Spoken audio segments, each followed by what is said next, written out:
Uganda's national debt has risen exponentially in the last decade and is projected to continue rising for some time. Servicing of debt now takes a significant amount of revenue per annum, with most of it spent on paying interests on loans to the international creditors. We have seen here that the domestic debt is really eating a good portion, 6 trillion in the coming year. That money could have gone to drugs, that money could have gone to paying the teachers, that money could have gone to supporting agricultural farmers, but because of the previous obligation, that has come in as a constraint. The debt distress is likened to mortgaging of the economy and is hampering the implementation of key government projects of social and economic importance.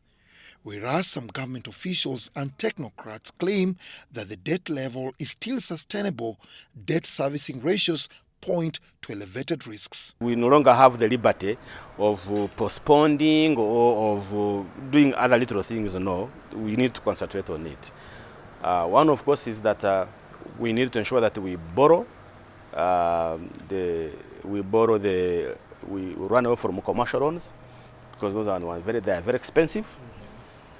They are short term, and I think they take a huge toll on our own national resources.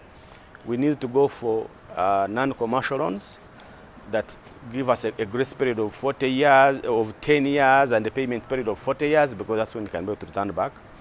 We also need to be smart in terms of what we borrow for and build our capacity to utilize that amount of money. To curb worrying situation, government has plans of servicing priorities from income sourced from within.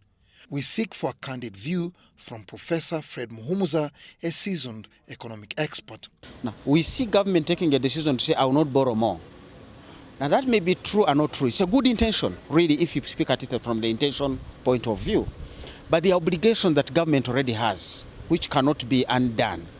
Now, when you look at them in that space, it's not possible that we are not going to borrow, because revenue authority is not going to raise the money, and yet the obligations to do are actually already in-house.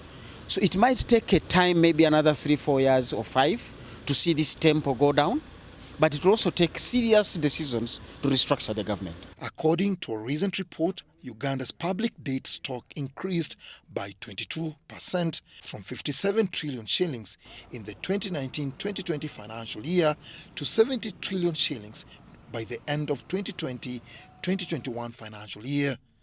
Dennis Igoa for UBC.